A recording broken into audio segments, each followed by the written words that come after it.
দক্ষিণ চব্বিশ পরগনা জেলার কুলতলি থানার মাতলা নদীর পশ্চিম পাড়ে সুন্দরবনের পিছিয়ে পড়া কয়েকটি গ্রাম মইপিট, শ্যামনগর, দক্ষিণ দুর্গাপুর সহ দেউলবাড়ি অঞ্চলের বেশ কিছু এলাকায় এখনও পঠন পাঠনের জন্য উপযুক্ত সরকারি পরিকাঠামো পর্যাপ্ত গড়ে ওঠেনি।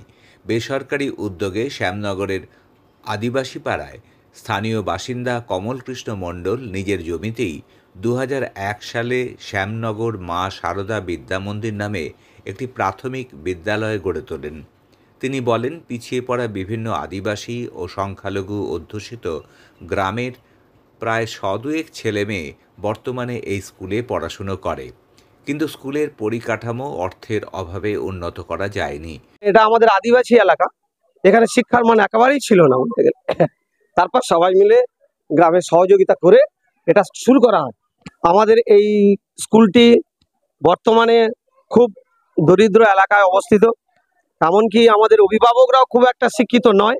যদি আমাদের কোনো শুভানুধ্যায়ী মানুষ বা কোনো স্বেচ্ছাসেবী সংস্থা আমাদের সাহায্য সহানুভূতি হাত বাড়িয়ে দেয়, তাহলে প্রতিষ্ঠানটা আরো খুব ভালো জায়গায় দাঁড়িয়ে যাবে। স্কুলের পাকা মেঝে নেই, একটু বৃষ্টি বা বন্যায় মাটির মেঝেতে জল ঢুকে যায়। গত সপ্তাহে অল্প ঝড়েই অ্যাসবেস্টাসের চাল ভেঙে গিয়ে ক্লাসরুমের মেঝে জলমগ্ন হয়ে পড়ে।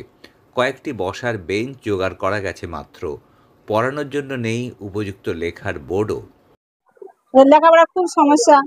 এখানে স্কুল ঘর ঝড় হলে উড়ে যায়, স্কুল রুম নেই, এদের ভালো বসার জায়গা নেই। গরমের সময় খুব অসুবিধা হয়, বর্ষাকালেও খুব অসুবিধা হয়। স্কুল নেই, বিশেষ করে আর বাচ্চাদের পানীয় জলের অসুবিধাটা খুব।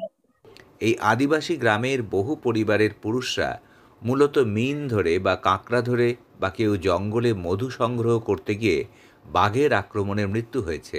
অনেকে মারা গেছেন জটিল ক্যান্সারে। তাই তাদের পরিবারগুলো এমনিতেই চরম দারিদ্র্যের মধ্যেই দিন কাটাচ্ছেন।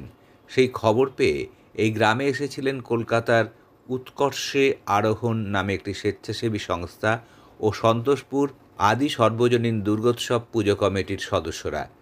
রবিবার এক অনুষ্ঠানে স্বামীহারা মহিলা ও তাদের ছেলে মেয়েদের হাতে পরিধান সামগ্রী, শিক্ষা উপকরণ, স্কুল ব্যাগ এবং অন্যান্য অত্যাবশ্যকীয় দ্রব্য তুলে দেন।